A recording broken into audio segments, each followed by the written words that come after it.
ओम।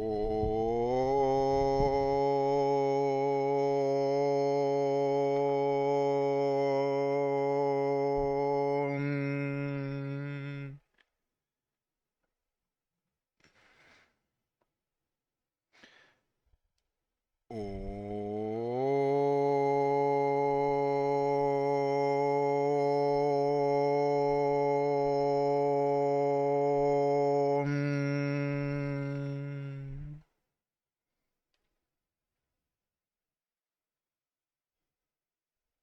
श्री गणेशाय नमः। श्री सरस्वत्यै नमः। श्री गुरुभ्यो नमः। श्रुतिस्मृतिपुराणानाम् आलयं करुणालयं नमामि भगवत्पाद शङ्करं लोकशङ्करं शङ्करं शङ्कराचार्यं केशवं बादरायणं सूत्रभाष्यकृतौ वन्दे भगवन्तौ पुनः पुनः। ईश्वरो गुरुरात्मेति मूर्तिभेदविभागिने व्योमवद्व्याप्तदेहाय दक्षिणामूर्तये नमः। योऽन्तः प्रविश्य मम वाचमिमां प्रसुप्तां सञ्जीवयत्यखिलशक्तिधरस्वधाम्ना अन्यांश्च हस्तचरणश्रवणत्वगादीन् प्राणान्नमो भगवते पुरुषाय तुभ्यम्। वंशीविभूषितकरान्नवनीरदाभात् पीताम्बरादरुणबिम्बफलाधरोष्ठात् पूर्णेन्दुसुन्दरमुखादरविन्दनेत्रात् कृष्णात् परं किमपि तत्त्वमहं न जाने। वसुदेवसुतं देवं कंसचाणूरमर्दनं देवकी परमानन्दं कृष्णो वन्दे जगद्गुरुम्। भगवद गीता के 17वें अध्याय का हम चिंतन कर रहे हैं। आज के चिंतन को प्रारंभ करने के पूर्व 10वें श्लोक से लेके 15वें श्लोक तक सारे श्लोक एक साथ पढ़ेंगे। 11वें श्लोक से लेते हैं। अफलाकांक्षिभिर्यज्ञः विधिदृष्टो य युज्यते यष्टव्यमेवेति मनः समाधाय स सात्विकः अभिसन्धाय तु फलं दम्भार्थमपि चैव यत् युज्यते भरतश्रेष्ठ तं यज्ञं विद्धि राजसं विधिहीनमसृष्टान्नं मन्त्रहीनमदक्षिणं श्रद्धाविरहितं यज्ञं तामसं परिचक्षते। देवद्विजगुरुप्राज्ञ पूजनं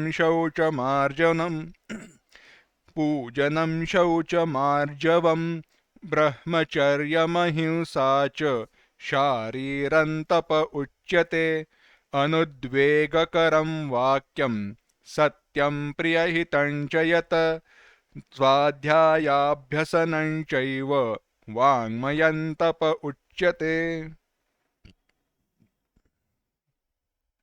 भगवान कह रहे हैं वाङ्मय तप क्या है। तप का विचार बताया था। तप 3 प्रकार का है, सात्विक, राजसिक, तामसिक। इस सब का विचार कहां से शुरू हुआ था? इस सब का विचार शुरू हुआ था जब भगवान ने कहा कि जो निष्ठा है इन लोगों की, जो श्रद्धा से युक्त होकर कर्म कर रहे हैं, श्रद्धा से युक्त होकर जो कर्म कर रहे हैं, उनकी निष्ठा सात्विक है, राजसिक है या तामसिक है, इसका निश्चय कैसे करे? तो फल के अनुसार कारण का बड़ा सुंदर एक दृष्टांत है। संत ज्ञानेश्वर जी महाराज अपने ग्रंथ ज्ञानेश्वरी में कहते हैं, झाड़ जाणीजे फुले, झाड़ जाणीजे फुले। 3 दृष्टांत दिए वहां पे। फूल जो है, फूल के अनुसार, फूल देखकर पेड़ कौन सा है उसका निश्चय करना चाहिए। इसी प्रकार से फल को देखकर कारण क्या है, मूल क्या है, इसका विचार करना चाहिए। और अगर फल सात्विक, राजसिक, तामसिक स्वरूप का है तो उसके लिए कहा गया तप, भक्ति, श्रद्धा, पूजा, जो कुछ भी है वह सब कुछ उसी प्रकार का रहेगा। वह सात्विक रहेगा, राजसिक रहेगा, तामसिक रहेगा। और उसके अनुसार जिनका वर्तन होता है वैसी उन व्यक्तियों की लोगों की निष्ठा है। भगवान कह रहे हैं कि देव द्विज गुरु प्राज्ञ पूजनम शौचमार्जवम ब्रह्मचर्यम हिंसा च शारीरं तप उच्यते। तप जो है एक शारीर है, वांग्मय है और मानसिक है। मानसम तप है। यह जो शारीरिक शरीर के द्वारा किया गया, जहां पे जो कुछ भी तप के लिए की जाने वाली कृतियां हैं, आचरण है, वह शरीर से संलग्न है, शरीर से संबंधित है। वाणी से संबंधित जो है वह वांग्मय तप है, और मन से संबंधित जो है वह मानस तप है। कहा देव द्विज गुरु प्राज्ञ पूजनम शौचमार्जव।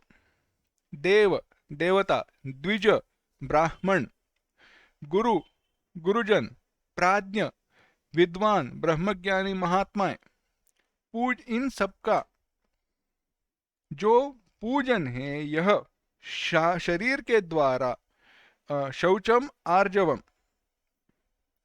शौचम शुचिता, शुद्धता, आर्जवम ऋजुता, सरलता, यह सब कुछ शरीर के द्वारा किए जाने वाले कर्म से निगडित है, संबंधित है।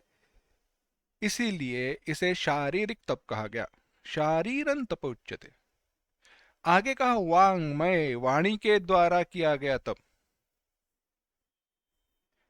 वाणी के द्वारा किए गए तप की आवश्यकता और बढ़ गई है। क्या क्या बात कही देखो। अनुवाक्यम, सरलता से देखते अर्थ, विस्तार किया है परंतु फिर से एक बार हमें देखना है। वांग्मयम तप उच्यते, किसे वांग्मय तप कहते हैं? एक बताओ, चलो आगे जाने से पहले एक थोड़ा उपोद्घात के लिए चिंतन करते हैं, शुरुआत के लिए। तप किसे कहते हैं? तपस्या करने जाते हैं, जहां पे कठिनाई होती है, दुख का अनुभव है, बहुत क्या कहते हैं, गर्मी होती है, अगर सरल भाषा में कहना है तो बहुत कठिनाई है, बहुत दुख होता है, बहुत श्रम होते हैं, उसे तप कहते हैं। दूसरा क्या है? प्रतिकूल परिस्थिति में भी मन के निश्चय को विचलित होने न देना तप है।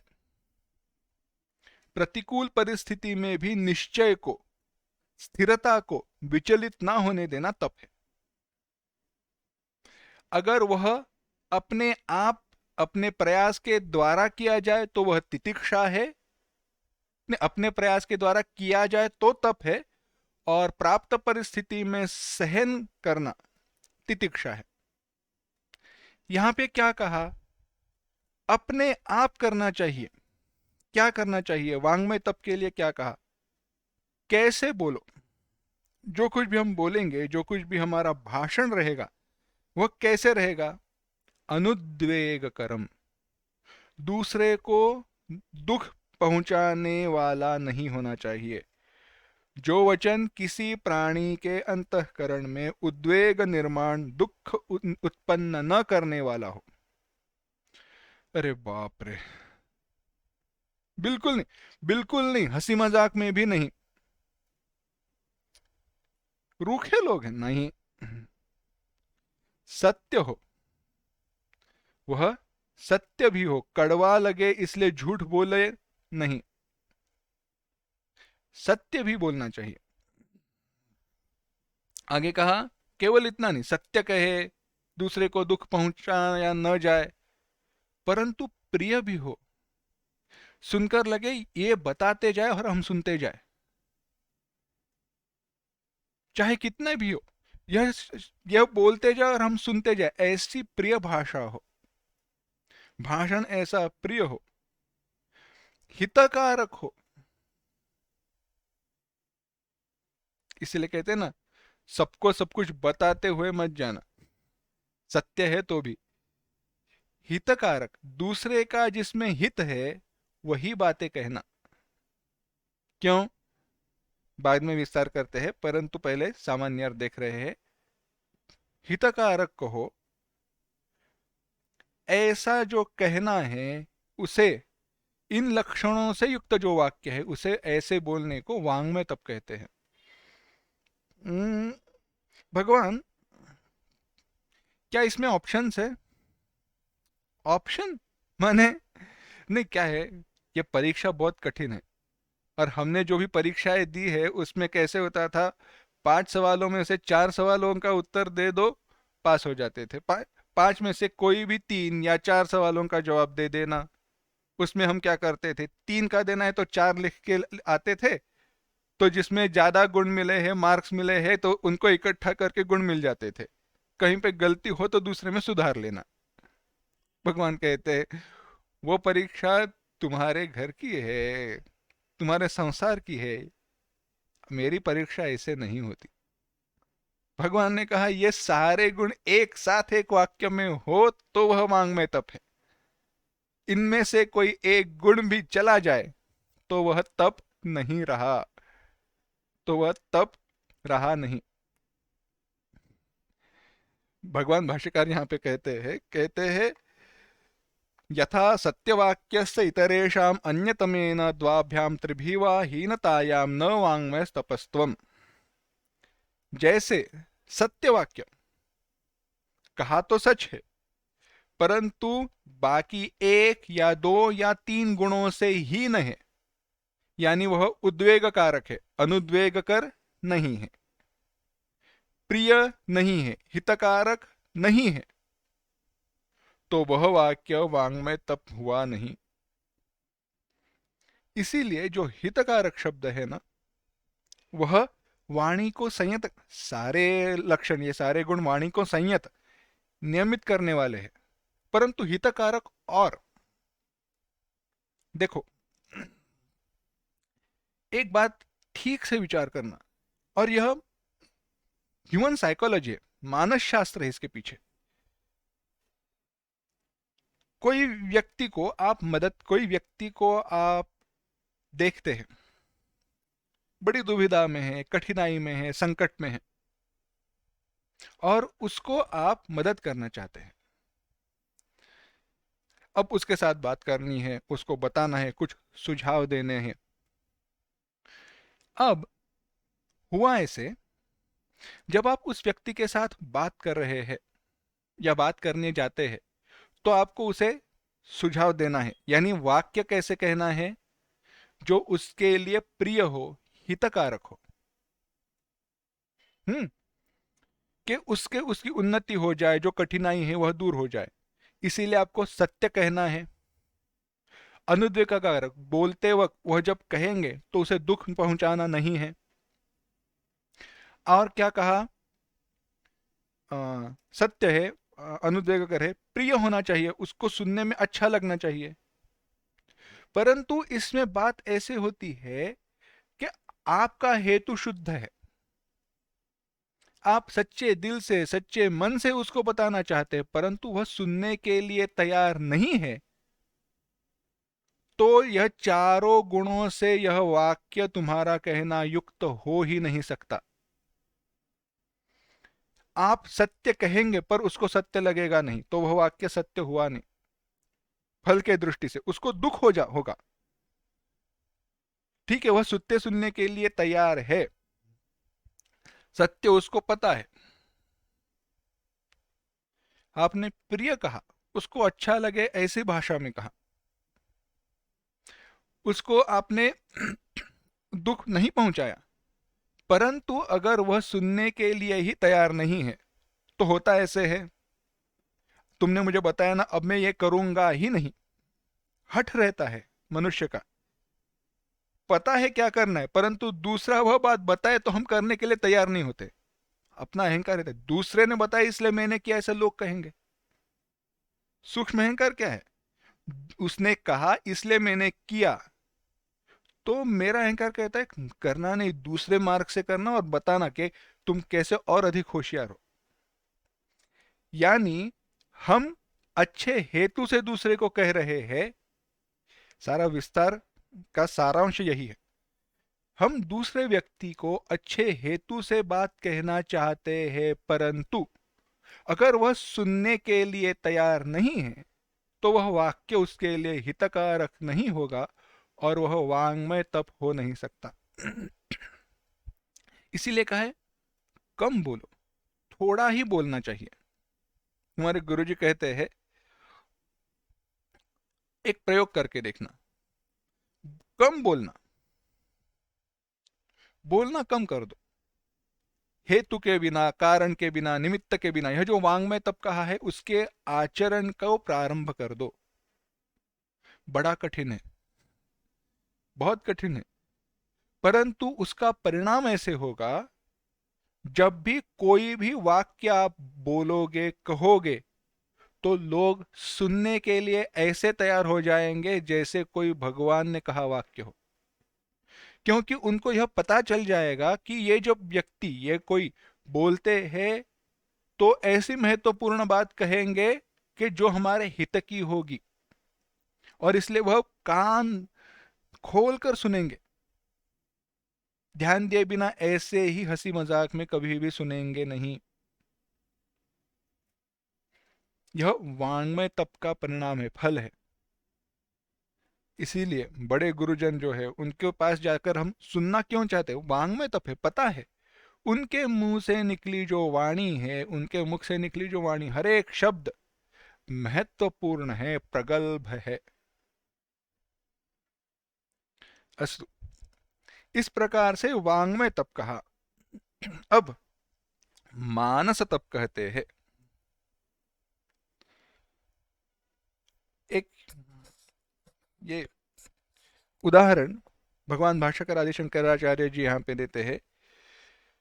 वाणी का तप क्या है, कैसे है, अगर आप पूछो तो वे कहते हैं यत् सत्यम वाक्यम अनुद्वेगकरम प्रियहितंच यत् तत् परमम तपः वाङ्मयम्।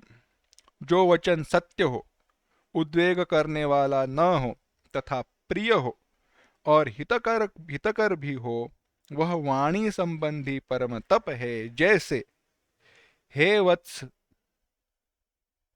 तू शांत हो, स्वाध्याय और योग में स्थित हो, इससे तेरा कल्याण होगा। शांतो भव, शांत, योग स्थितो भव, स्वाध्यायम योगम च अनुतिष्ठ, स्वाध्याय और योग का अनुचारण करो जिससे तुम्हारा कल्याण होगा। यह किसे कहा? वत्स, शिष्य से कहा है। रास्ते पे चलने वाले किसी भी व्यक्ति से कहना नहीं है। जो सवाल लेकर आया है, प्रश्न लेकर आपके सामने आया है, उसको ही बताना, बस। वाङ्मयम तप उच्यते। मानस तप अब कह रहे हैं, 16वां श्लोक। मनः प्रसाद सौम्यत्वम् मौनमात्मविनिग्रहः भावसंशुद्धिरित्येतत् तपो मानसमुच्यते।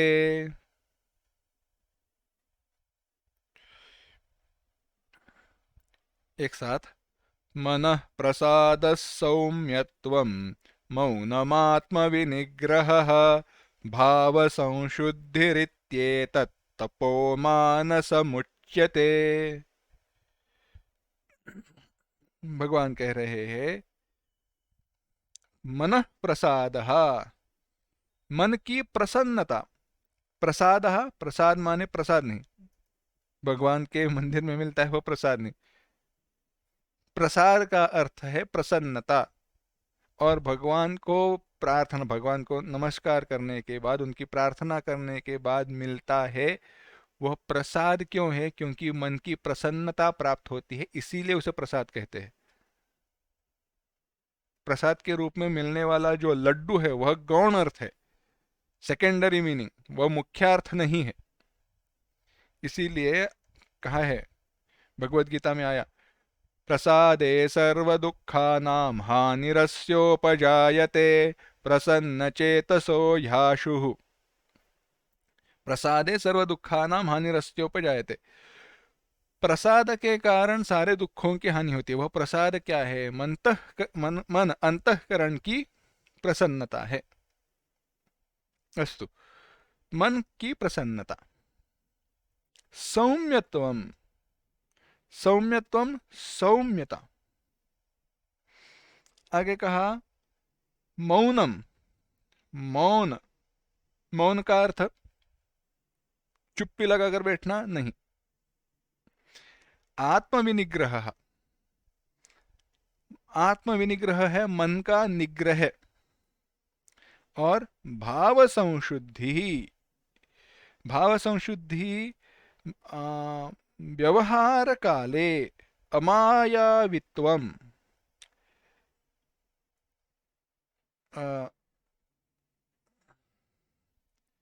छल या कपट से रहित होना, व्यवहार में छल या कपट से रहित होना,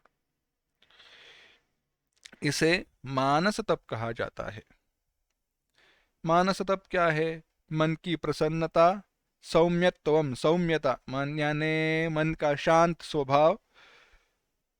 मौनम, मौनम का अर्थ है भगवत चिंतन करने का यह स्वभाव। मन प्रसाद। आत्मविनिग्रह, मन का निग्रह। और भाव संशुद्धि, भाव संशुद्धि ही माने व्यवहार में छल या कपट न होना। यह सब कुछ मानस तप कहा गया है। एक एक एक एक देखते हैं। मनः प्रसादः, मनसः प्रशांति स्वच्छतापादनम मनसः प्रसादः। मन का प्रसाद अर्थात मन की परम शांति, मन प्रसन्न हो।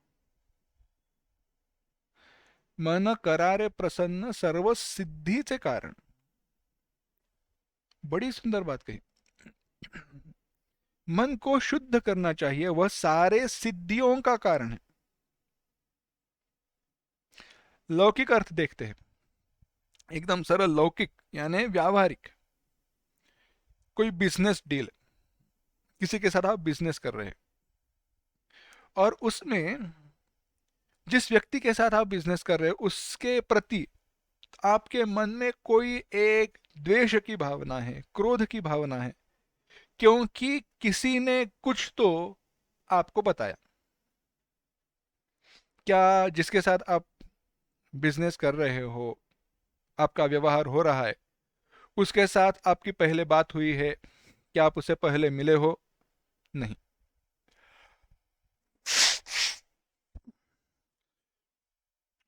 उसने आपको सचमुच में पहले कभी दुख पहुंचाया है?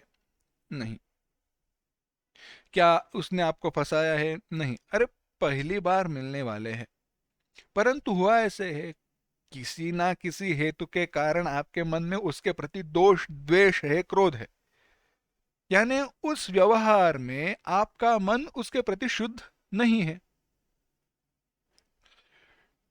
अब आपका मन उस व्यक्ति के प्रति शुद्ध नहीं है तो व्यवहार अच्छे से होगा या नहीं होगा? हो नहीं सकता। यानी आपका व्यवहार, आपकी बिजनेस डील जो है वह सिद्ध होनी है, वह पूर्णता को प्राप्त होनी है, तो आपका अंतःकरण मन उस व्यक्ति के प्रति शुद्ध और स्वच्छ होना चाहिए, साथ ही साथ उस व्यक्ति का आपके प्रति। इसी प्रकार से देखा जाए तो मनस प्रसाद, मनसः प्रसाद, मन की प्रसन्नता हर कार्य के सिद्धि के लिए, पूर्णता के लिए आवश्यक है। हमारे साधना की भी सिद्धि होनी हो, हमारे साधना की भी सिद्धि होनी हो तो मन शुद्ध होना चाहिए। लक्षण के रूप में कहते हैं ना, जब लंका जाने का अवसर आया, पता चल गया सीता मैया कहाँ पे, सीता मैया लंका में है, अशोक वाटिका में है। उनको अगर मुद्रिका देनी है तो यह जो समुद्र है उसे लांघ कर जाना पड़ेगा। अगर मैं मेरी पूर्व आयु में, युवावस्था में मैं आसानी से लांघ कर जाता, परंतु मेरे पंख जल गए, अब मैं उड़ नहीं सकता। ऐसे किसने कहा? जटायु के भाई संपाति ने कहा। उसके बाद में चर्चा शुरू हुई, कौन लांघ कर जाएगा, कौन कितना दूर जा सकता है। सारे वानरों ने कहा मैं इतने दूर जा सकता हूं, मैं इतने दूर जा सकता हूं। कहते कहते कहते कहते अंगद ने कहा मैं जा तो सकता हूं, परंतु आ सकता हूं या नहीं इसका मैं बता नहीं सकता हूं। इसकी कोई गारंटी नहीं है। हनुमान जी तो शांति से बैठे थे। हनुमान जी को बाद में जाम्बवान जी ने याद दिलाया, उनके बल का स्मरण कराया और हनुमान जी जाकर आए। अब बात ऐसी है, अंगद ने क्यों कहा मैं जा सकता हूं परंतु आ नहीं सकता? क्योंकि लंका भोग की, विषय की भूमि है। और अंगद ने कहा मुझे पता है, मैं पुत्र वाली का हूं, भगवान का भक्त हूं, प्रभु श्री राम जी का भक्त हूं, परंतु वाली का पुत्र हूं। अभी तक मेरा अंतःकरण शुद्ध हुआ नहीं है, और वहां जाने के बाद अगर विषयों में मेरा मन फंस गया तो वहां से मैं आ सकता हूं या नहीं बता नहीं सकता। शांति को कहां ढूंढना है? रूपक का ही थोड़ा विस्तार करना है तो देखो, मन के शांति को कहां ढूंढना है? मन की शांति कहां पे गई है? सीता मैया शांति है। सीता मैया शांति का स्वरूप है। वह शांति कहां पे ढूंढनी है? विषयों में ढूंढनी है। विषयों में ढूंढनी है। क्या करे, आपने ही तो वहां पे भेज दिया है। हमने हमारी शांति को कहां पे रख दिया है? विषयों के जंजाल में फंसा दिया है। हमारा मन वहीं पे रहता है। उसको अगर उन विषयों से, विषय रूपी राक्षसों के चंगुल से वापस लाना है तो अंतःकरण शुद्ध होना चाहिए।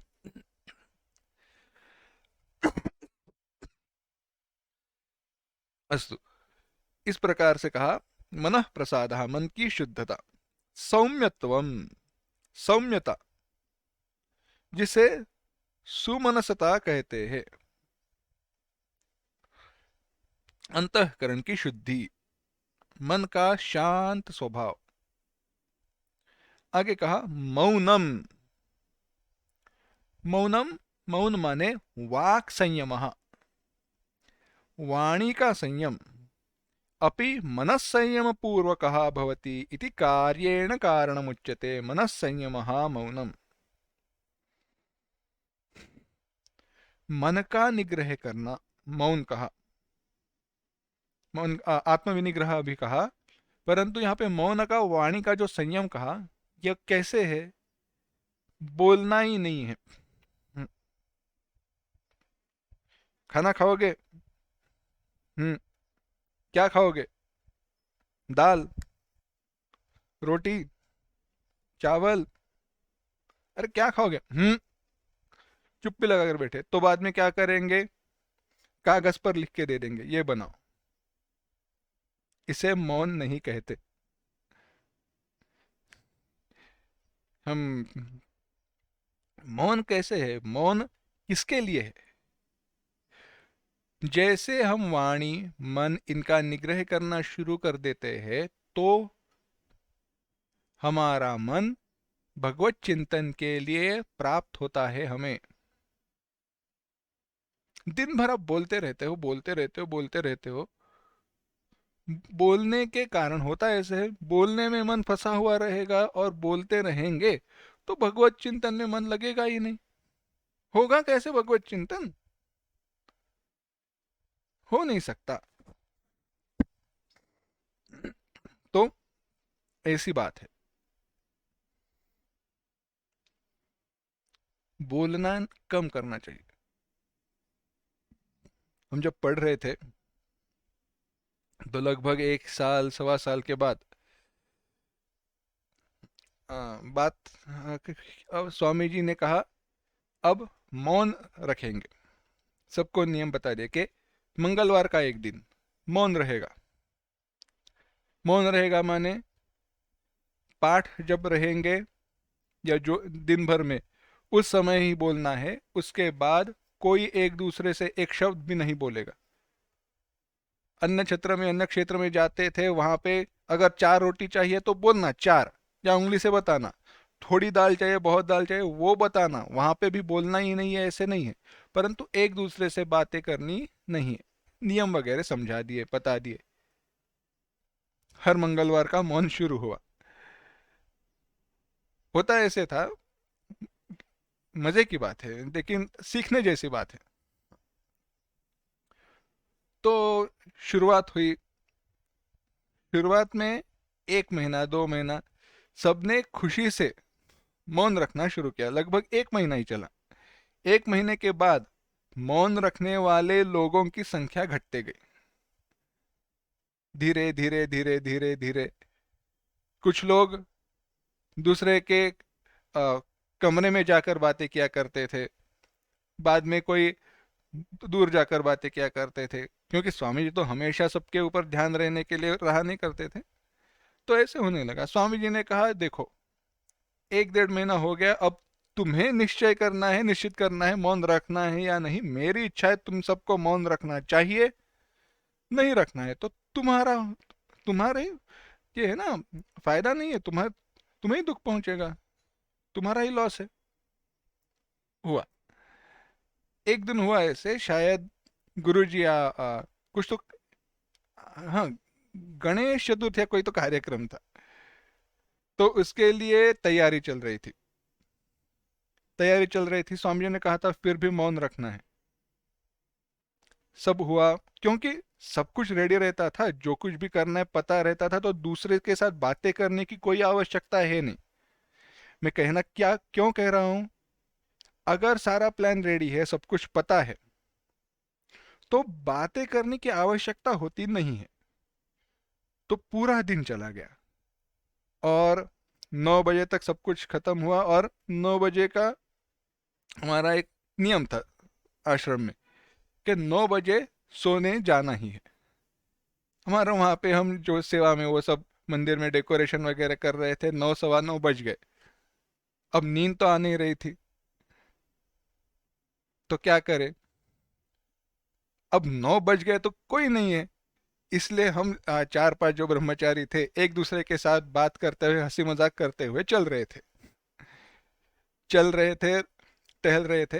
धीरे धीरे हमारा जो मंदिर एक जगह पर था, दूसरा रहने की जो निवास था, वो थोड़ा लंबा था, दूर था। तो चलते चलते आ रहे थे। कुछ तो हुआ, जोर जोर से हम हंसे। उतने में आवाज आई, "श्श", ऐसे चिल्लाने की। उन्होंने देखा, अब ये 9 सवा 9 बजे कौन चिल्ला रहा है। इसलिए हमने यहाँ वहां देखा।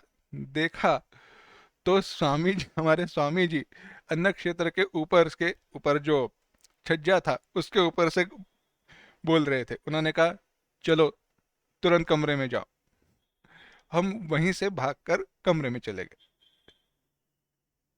स्वामी जी ने बाद में हंसी मजाक में ही बात ली, परंतु कहने की बात यह है, वो जो मौन है उसका ऐसे ना हो कि कब बोलना शुरू करूं। कि ये संपूर्ण कथा का तात्पर्य क्या है? तात्पर्य इतना ही है कि बोलने की आवश्यकता, जितना हम बोलते हैं उतने बोलने की आवश्यकता होती नहीं है। परंतु बोलना नहीं है, इसका अर्थ ये भी ना हो कि एक दिन बोलने ना बोलने के बाद दूसरे दिन 3 दिन की बातें कह दे। इतना बोले कि 3 दिन की बातें कह दे। ऐसे नहीं होना चाहिए। स्वामी जी ने ही स्वामी जी ने नहीं, कहीं तो एक पढ़ा या सुना, अभी स्मरण नहीं है। मौन में थे 1 महीना, 1 हफ्ता या 2 हफ्ते, 2 सप्ताह तक। बाद में जब मौन खुला तो 8 घंटा बिना रुके वो व्यक्ति बात कर रही थी। 8 10 घंटे। क्यों? इतना हुआ, सब कुछ जमा हो गया था ना, बोलने की इच्छा अंदर, वो एकदम से बाहर निकल कर आई। ये मौन मौन नहीं रहता। मौन का अर्थ इसीलिए कहा, मौन माने भगवत चिंतन का स्वभाव।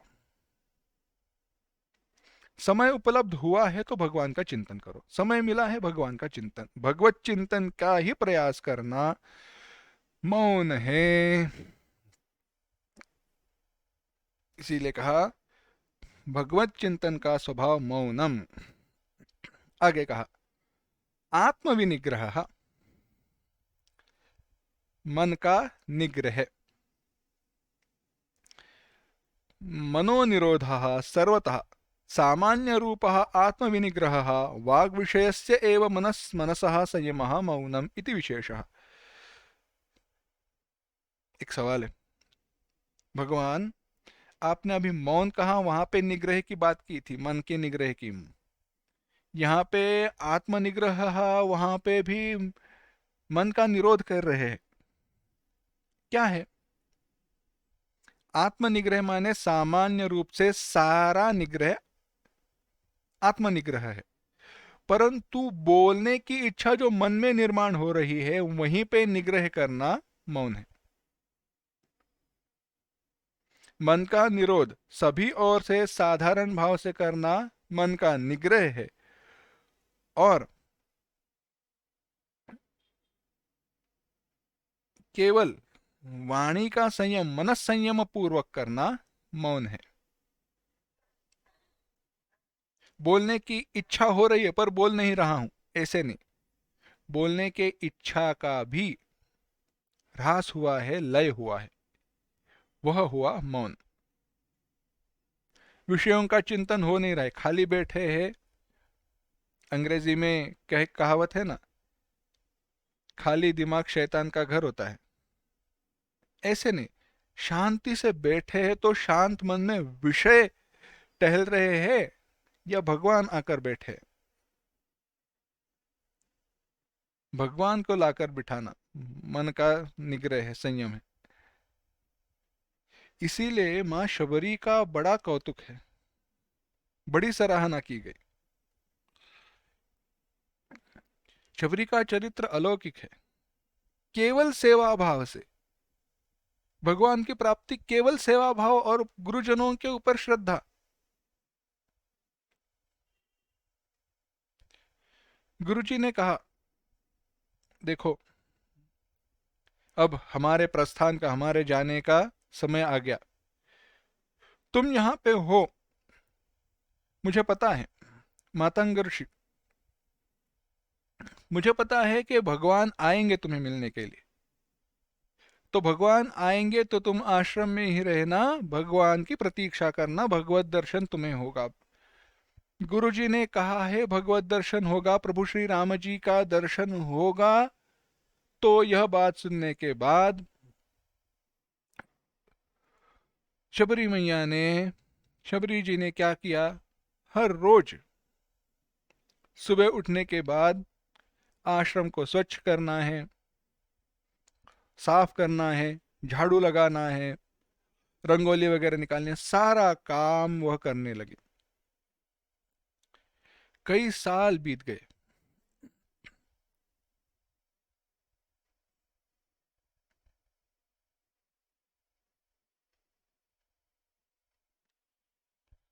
कई साल बीत गए। उसके बाद हुआ ऐसे,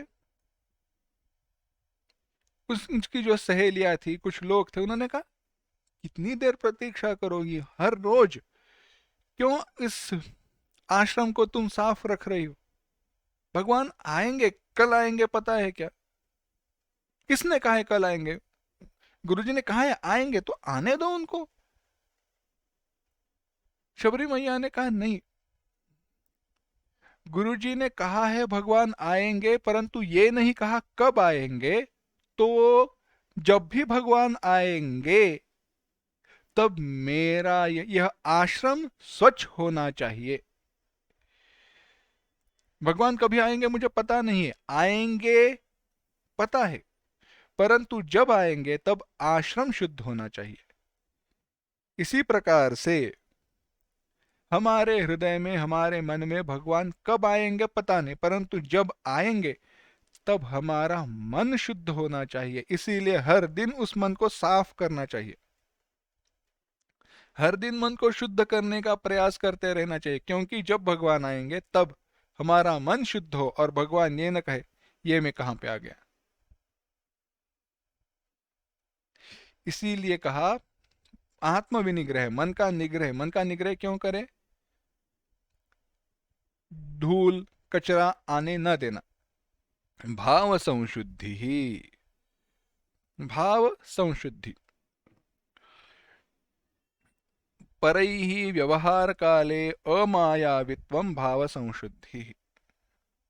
दूसरों के साथ जब व्यवहार करते हैं तो छल और कपट न होना, यह कहा है भाव संशुद्धि। यह मानस तप कहा गया। इस प्रकार से जो कायिक, वाचिक और मानसिक तीन प्रकार का जो तप कहा, वह सत्वादि भेदेन त्रिविधम भवति। कथम भवति इति उच्यते। यानी शारीरिक तप, वाणी के द्वारा किया गया वांग्मय तप, मन के द्वारा किया गया मानस तप, यह सब कुछ सात्विक, राजसिक, तामसिक तीन प्रकार का है।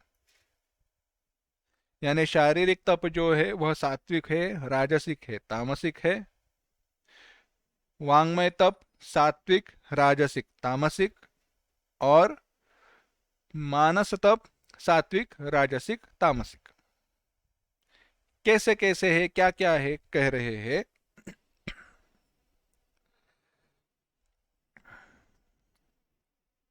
17वां और 18वां श्लोक एक साथ देखते हैं। श्रद्धया परया तप्तम्, श्रद्धया परया तप्तम्,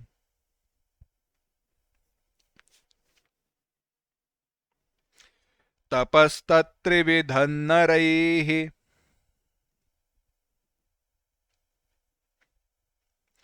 अफलाकाङ्क्षिभिर्युक्तैः, सात्विकं परिचक्षते।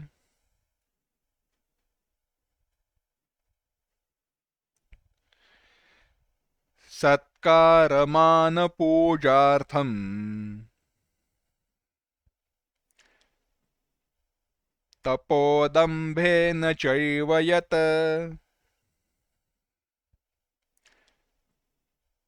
क्रियते तदिह प्रोक्तम् राजसं चलमध्रुवम्। एक साथ 17वां और 18वां श्लोक। श्रद्धया परया तप्तं तपस्तत्त्रिविधन्नरैः, अफलाकाङ्क्षिभिर्युक्तैः, सात्विकं परिचक्षते। सत्कारमानपूजार्थं तपोदम्भेन चैव यत्, क्रियते तदिह प्रोक्तं राजसं चलमध्रुवम्। भगवान कह रहे हैं अफलाकांक्षिभिः, अफलाकांक्षिभिः, फल की इच्छा न रखने वाले, फल की इच्छा न रखने वाले, अफलाकांक्षिभिः, युक्तैः, युक्तैः योगिभिः, जो योगी है उनके द्वारा, श्रेष्ठ पुरुषों के द्वारा।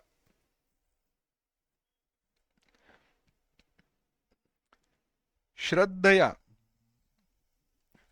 परया, परम श्रद्धा के द्वारा, परम श्रद्धा से, तप्तम, जो तप किया है, वह त्रिविधम, तीन प्रकार का तप, सात्विकम परिचक्षते, वह सात्विक कहा गया है। जिसका प्रकरण चल रहा है, जो अभी बातें हम कर रहे थे, कायिक तप, वाचिक तप और मानसिक तप, वह सारे तीन अगर जो अफलाकांक्षा रहित, फल की इच्छा न रहने वाले और युक्त ही, योगी भी, समाहित अंतःकरण वाले पुरुषों के द्वारा उत्तम श्रद्धा पूर्वक बुद्धि से किया जाता है, वह तप सात्विक सत्व गुण जनित कहा जाता है।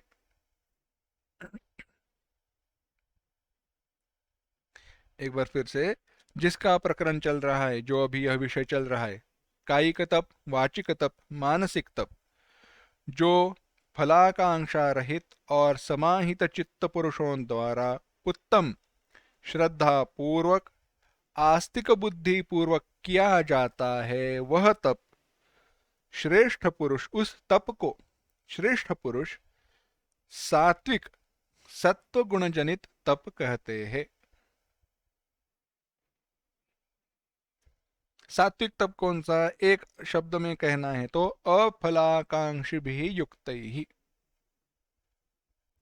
फल की बिल्कुल इच्छा नहीं है, वह हुआ सात्विक तप। राजसिक कौन सा है? तो कहा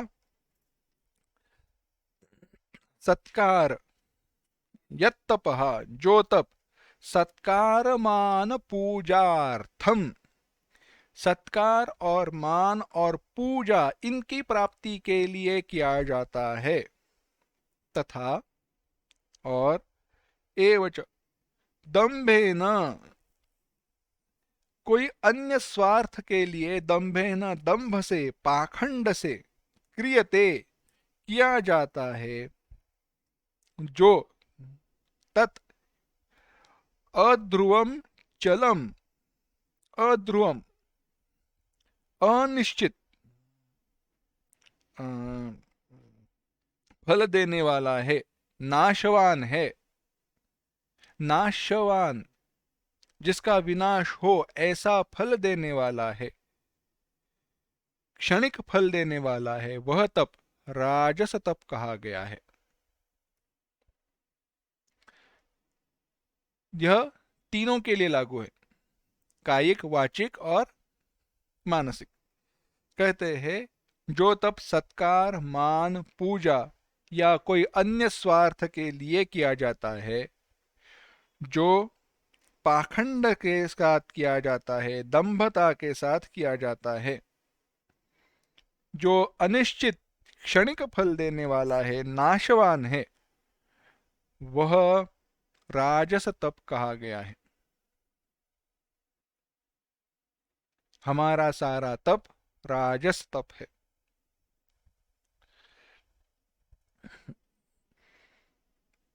एक केवल सामान्य उदाहरण देते हैं। आपकी एक आदत है, क्या है?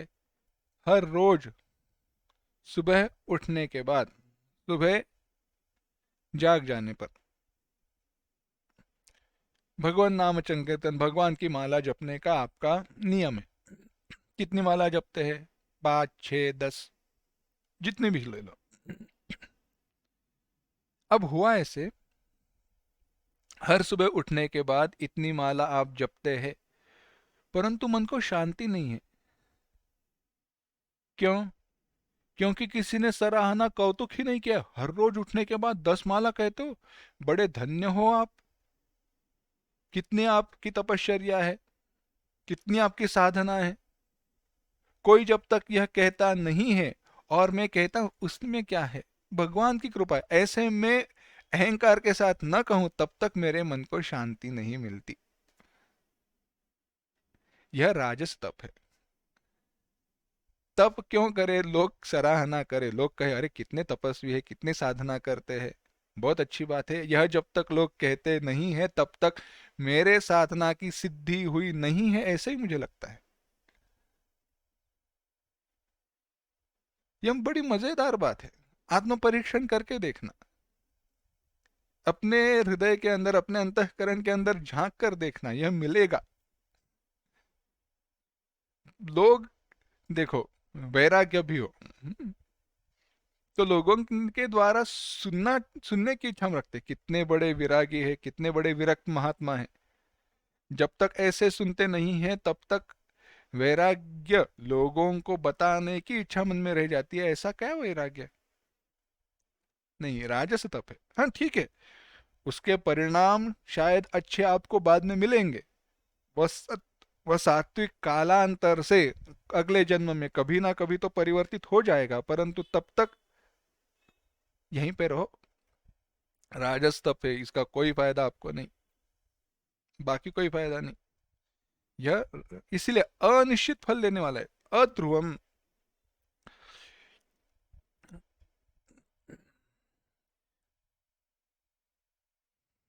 यहाँ पे आचार्य जी, भगवान भाष्यकार आदि शंकराचार्य जी यही कहते हैं, जो तप सत्कार मान पूजा के लिए किया गया, यानी बड़ाई, अपना बड़प्पन जताने के लिए किया गया है, वह राजस तप है। तो तामस तप कौन सा है? कहते हैं, मूढ़ग्राहेणात्मनो यत् पीडया क्रियते तपः परस्योत्सादनार्थं वा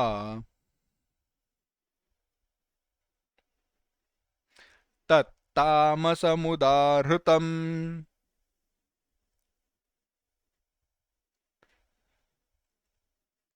एक साथ, मूढ़ग्राहेणात्मनो यत् पीडया क्रियते तपः परस्योत्सादनार्थं वा तत्तामसमुदाहृतम्। जो तप मूढ़ग्राहेण, मूढ़ता के साथ, आत्मनः, आत्मनः अपने,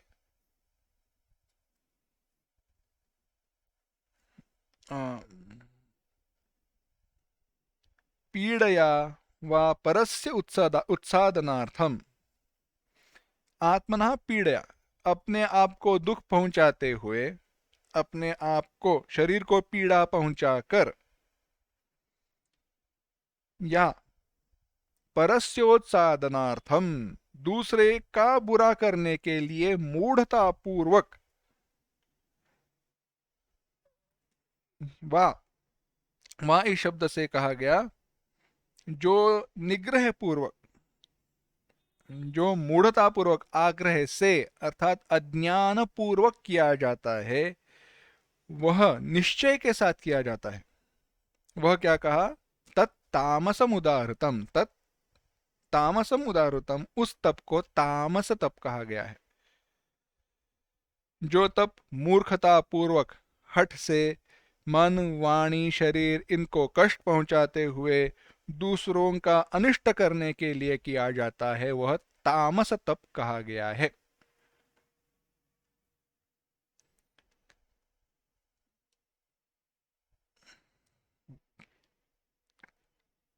गड्ढा खोद रहा था एक व्यक्ति। गड्ढा क्यों खोद रहे हो? क्या बावड़ी कुआं बना रहे हो? नहीं तो नहीं, कोई बात नहीं। अरे इतनी मेहनत क्यों कर रहे हो? आपको पता नहीं। गड्ढा खोद रहा था, गड्ढा खोदते खोदते खोदते बड़ा सा गड्ढा हो गया। व्यक्ति ने आकर पूछा, देखो, अगर तुमने बताया नहीं तुम गड्ढा क्यों खोद रहे हो, तो मेरे मन को शांति होने वाली नहीं है। तुम्हें तो पता नहीं होगा। इस व्यक्ति ने कहा, कैसे? गड्ढा में इसलिए खोद रहा हूं क्योंकि गड्ढे से निकलने वाली जो मिट्टी है ना, वह मिट्टी में पीछे जो नदी बह रही है, पानी का प्रवाह है, उसमें डाल रहा हूं। उसमें क्यों डाल रहे हो? इसके लिए कि वहां से जब पानी बहते हुए जाएगा तो सब पानी मिट्टी से भर जाएगा, मिट्टी का बन जाएगा। हाँ, तो मेरा जो पड़ोसी है उसको पानी कैसा मिले? मिट्टी का बना हुआ मिले, मिट्टी से मिश्रित मिले। अरे परंतु वह पानी उल्टा तुम्हारे तरफ भी आ रहा है ना, तो ठीक है, कोई बात नहीं। मैं छाल कर उसको उबाल कर सब कुछ करके पी लूंगा पानी, परंतु उसके उसके जो पानी जाने जाने वाला है वो स्वच्छ नहीं जाना चाहिए। अच्छा, पड़ोसी को दुख पहुंचाने के लिए तुम इतनी सारी मेहनत कर रहे हो, परंतु उसने तुम्हारा क्या बुरा किया है? कुछ नहीं। उसके कंपाउंड में, उसके आंगन में आम का पेड़ है। क्या है? उसके आंगन में आम का पेड़ है। उसके बगल में, उसके बगल में मेरा भी आम का पेड़ है। जब मैं मेरे आम के पेड़ को पानी देता हूं तो वह पानी उसके आम के पेड़ को भी जाता है। और मैंने उसको पूछा, मैं जब मेरे आम के पेड़ को पानी देता हूं तो तुम्हारे आम के पेड़ को भी पानी जा रहा है, तो थोड़े आम मुझे दे दिया करो। तो उसने मुझे उल्टा ही पूछा कि जैसे तुम्हारे पेड़ को तुम पानी देते हो तो वह पानी मेरे पेड़ को आ रहा है, तो उसने मुझे कहा वैसे ही उसके पेड़ के जब पानी दिया जाता है तो मेरे पेड़ को भी मिलता है, तो मुझे भी थोड़े आम उसको देने चाहिए।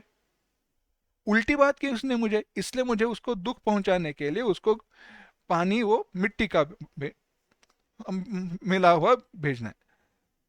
धन्य है तुम्हारी, क्या कहे और। होते हैं ऐसे लोग, बड़े कष्ट सहेंगे, क्यों?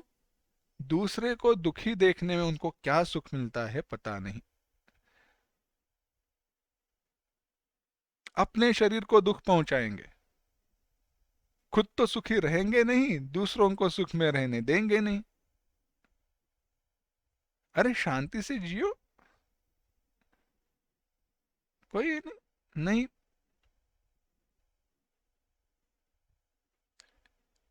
उसने मुझसे उल्टी बात की।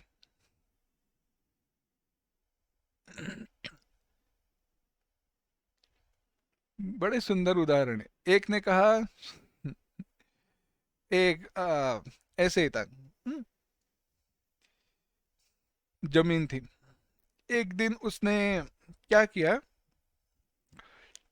बड़ी अच्छी फसल फसल आया करती थी। एक साल उसने बीज बोए ही नहीं। क्या क्या? एक साल उसने बीज वहां पे बोए ही नहीं। मित्र आया, मित्र ने कहा, इतना अच्छा, इतनी अच्छी फसल आया करती है, इतनी अच्छी मिट्टी है, बड़ा खाद वगैरह अच्छा उसमें आप तुम डाला करते हो, फसल क्यों नहीं लगाई इस बार? इतनी अच्छी बारिश हुई ये साल, मिल जाता। उसने कहा नहीं। क्यों नहीं? ऐसे है, ऐसे है। उदाहरण साधारण समान है। मेरे जो वह खेत है, खेत के कंपाउंड को लगकर ऐसे ऐसे वो व्यक्ति का घर है। हुआ ऐसे, हम बैठे थे, हम ऐसे ही बैठे थे लोग, और वहां पे कोई बाहर के गांव से आया था और उसने उस व्यक्ति की सराहना की। उस व्यक्ति से कहा कि तुम्हारा जो खेत है तुम्हारे घर के पीछे, कितनी अच्छी ग्रीनरी है, कितना अच्छा खेत है, सुंदर है, बहुत से अच्छे सुंदर सुंदर फल देने वाले पेड़ वगैरह है। बड़ा उसका कौतुक किया। मुझे कुछ कहा ही नहीं, खेत तो मेरा है, कौतुक उसका किया। इसलिए मैं क्या कर रहा हूं, इसलिए मैं वहां पे फसल उगाऊंगा ही नहीं, पानी दूंगा ही नहीं। तो लोग कहे कि कैसे व्यक्ति हो, सूखी जमीन रखी है, उसको कोसे, इसलिए मैं वहां पे फसल उगाने वाला नहीं हूं। सामान्य उदाहरण है, परंतु ऐसे कई सारे उदाहरण मिलेंगे। ये तामस तप है। राक्षसों ने किया हुआ तप साधुजनों को दुख पहुंचाने के लिए ही किया ना, तामस तप है। तत्तामसमुदाहृतम। अब दान के बारे में भगवान कह रहे हैं। 20वां श्लोक देखना। दातव्यमिति यद्दानम्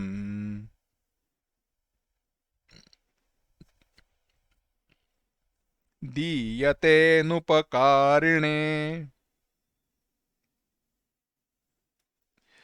देशे काले च पात्रे च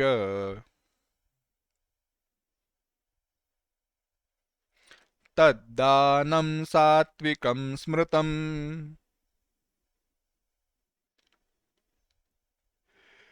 एक साथ। दातव्यमिति यद्दानं दीयतेऽनुपकारिणे देशे काले च पात्रे च तद्दानं सात्विकं स्मृतम्।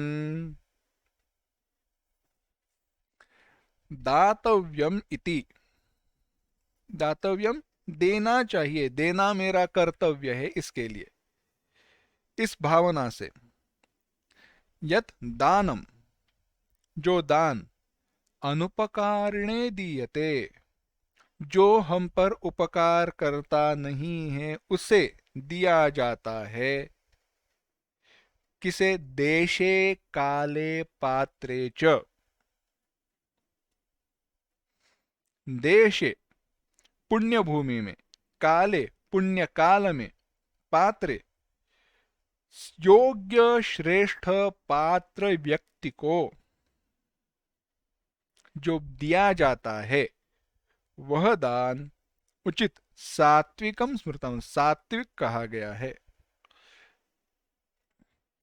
सरलता से भगवान ने कहा जो दान देना ही उचित है, मन में ऐसा विचार करके मेरा कर्तव्य है देना, दान करना, इस भावना से, फल की इच्छा से नहीं, टैक्स बचाने के लिए नहीं। टैक्स बचाने के लिए दिया गया डोनेशन डोनेशन नहीं है, वह इन्वेस्टमेंट है। अस्तु, नंदो। तो अनुपकारी को, अनुपकारी को, अनुपकारी को माने जो प्रत्युपकार करने में समर्थ न हो, और सधी करने में समर्थ हो तो भी प्रत्युपकार की इच्छा के बिना। मैं इसको अभी मदद कर रहा हूं, क्यों? बाद में यह मेरी मदद करे इसलिए। ऐसे नहीं, बाद में यह मेरी मदद करे या ना करे, इसको मुझे अभी मदद करनी है, दान देना है, ऐसा किसी को भी नहीं।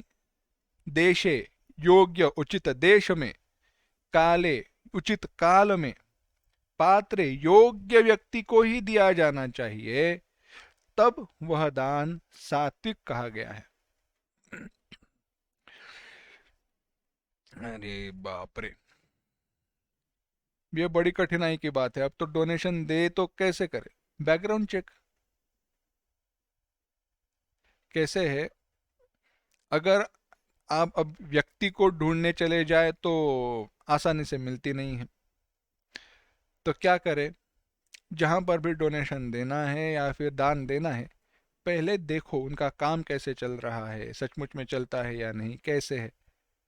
आपके मन की शांति हुई, आपका विश्वास हो गया, तो उसके बाद दान देना योग्य है। अगर उन्होंने फंसाया ही है आपको, तो वह जो पाप है वह उनको लगेगा। परंतु हमारे द्वारा प्रमाद पहले नहीं होना चाहिए कि हमने ध्यान ही नहीं दिया, देखा ही नहीं।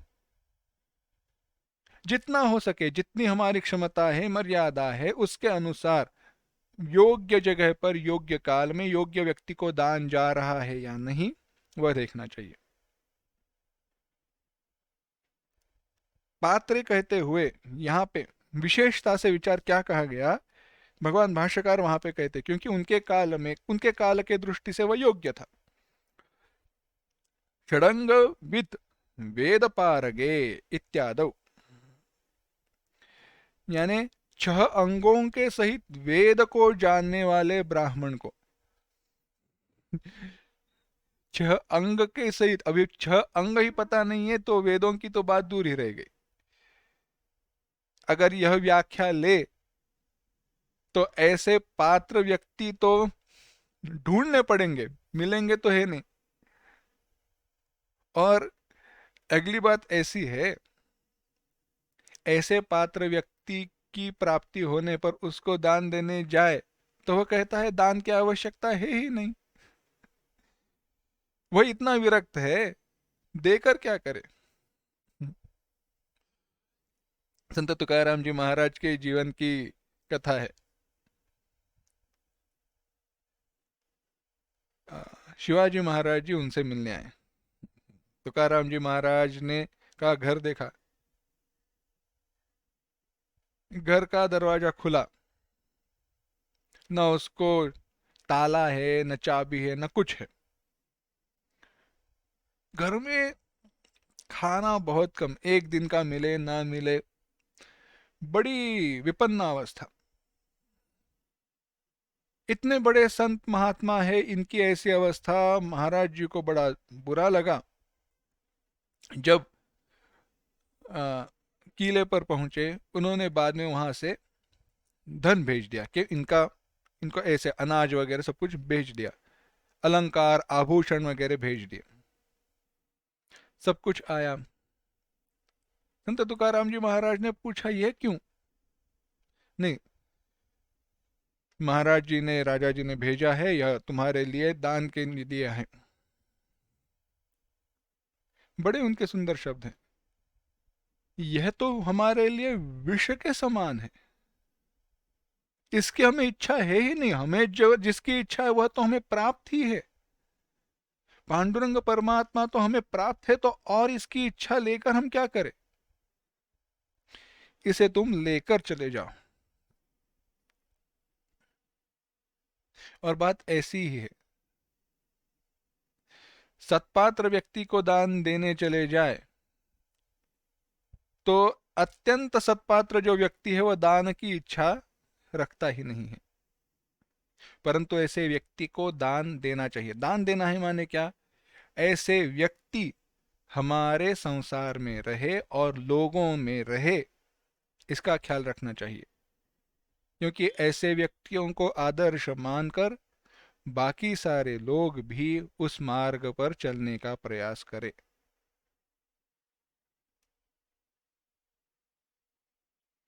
कैसे है? लोगों पर बोझ होने के लिए सन्यास को या संतत्व को ग्रहण करना नहीं चाहिए।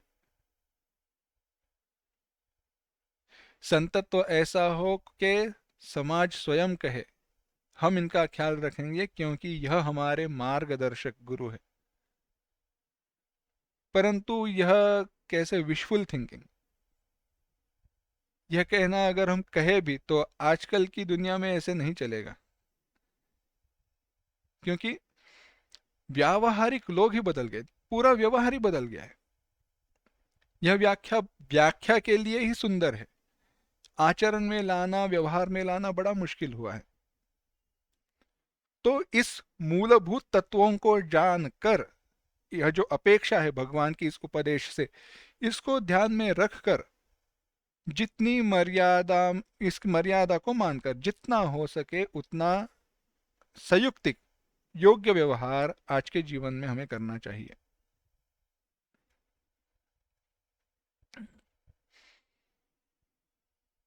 इसीलिए इस दान को सात्विक दान कहा गया। आगे अब राजस और तामस दान कहने वाले हैं, परंतु उसका विस्तार हम अगली बार देखते हैं। ओम असतो मा सद्गमय, तमसो मा ज्योतिर्गमय, मृत्योर्मा अमृतंगमय। ओम शांति शांति शांति। हरि ओम। श्री गुरुभ्यो नमः। हरि ओम।